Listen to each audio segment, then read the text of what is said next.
فرعون کے قوم کے سرداروں نے کہا، کیا تو موسیٰ اور اس کے قوم کو چھوڑ دے گا کہ وہ ملک میں فساد پھیلائیں اور تجھے اور تیرے معبودوں کو چھوڑیں؟ فرعون نے کہا، ہم ان کے بیٹوں کو قتل کریں گے اور ان کی عورتوں کو زندہ رکھیں گے، ہم ان پر پوری طرح قادر ہیں۔ موسیٰ نے اپنے قوم سے کہا کہ اللہ سے مدد چاہو اور صبر کرو، زمین اللہ کی ہے، وہ اپنے بندوں میں سے جسے چاہتا ہے اس کا وارث بنا دیتا ہے، اور آخری کامیابی اللہ سے ڈرنے والوں ہی کے لیے ہے۔ موسیٰ کی قوم نے کہا، ہم تمہارے آنے سے پہلے بھی ستائے گئے اور تمہارے آنے کے بعد بھی۔ موسیٰ نے کہا، قریب ہے کہ تمہارا رب تمہارے دشمن کو ہلاک کر دے اور بجائے ان کے تمہیں اس سرزمین کا مالک بنا دے، پھر دیکھے کہ تم کیسا عمل کرتے ہو۔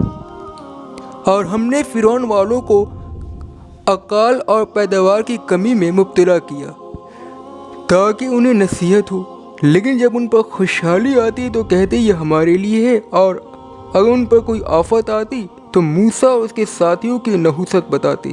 سنو، ان کی بدبختی تو اللہ کے پاس ہے، مگر ان میں سے اکثر نہیں جانتے۔ اور انہوں نے موسیٰ سے کہا، ہمیں جادوگرست کرنے کے لیے تم چاہے کوئی بھی نشانی لاؤ، ہم تم پر ایمان لانے والے نہیں ہیں۔ بنی اسرائیل نے اپنے پیغمبر کے سامنے جو مسئلہ پیش کیا وہ حکومت کا پیدا کیا ہوا تھا، مگر پیغمبر نے اس کا جو حل بتایا وہ یہ تھا کہ اللہ کی طرف رجوع کرو۔ اس سے اندازہ ہوتا ہے کہ قومی مسائل کے بارے میں دنیا دار لیڈروں کے سوچنے کا انداز اور پیغمبر کے سوچنے کے انداز میں کیا فرق ہے۔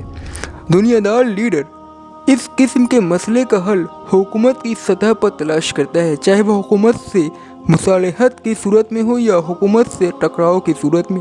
مگر پیغمبر نے جو حل بتایا وہ یہ تھا کہ جو کچھ ہو رہا ہو اسے برداشت کرتے ہوئے اللہ سے مدد کے طالب بنو، حکومت کی طرف سے بے نیاز ہو کر اللہ کی طرف رجوع کرو۔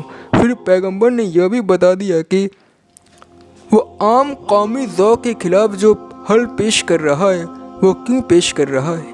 اس کی وجہ یہ ہے کہ یہ مسائل اگرچہ بظاہر اقتدار یعنی سطح کی طرف سے پیش آ رہے ہیں اور بظاہر اقتدار ہی کے ذریعے ان کا حل بھی نکلے گا، مگر خود اقتدار یعنی سطح کیسے کسی کو ملتا ہے؟ وہ محض اپنی تدبیروں سے کسی کو نہیں مل جاتا، بلکہ براہ راست اللہ کی طرف سے کسی کو دیے جانے کا فیصلہ ہوتا ہے اور کسی سے چھینے جانے کا۔ جب اقتدار کا تعلق اللہ سے ہے اور مسئلے کے حل کی جڑ بھی یقین اللہ ہی کے پاس ہو سکتی ہے، پھر بھی یہ کہ اقتدار جسے بھی دیا جائے وہ حقیقتاً اس کے حق میں آزمائش ہوتا ہے۔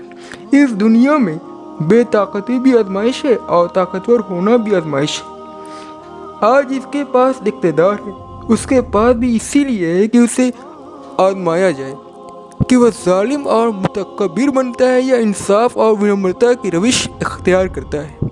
اس کے بعد جب اقتدار کا فیصلہ تمہارے حق میں کیا جائے گا اس وقت بھی اس کا مقصد تمہیں جانچنا ہی ہوگا۔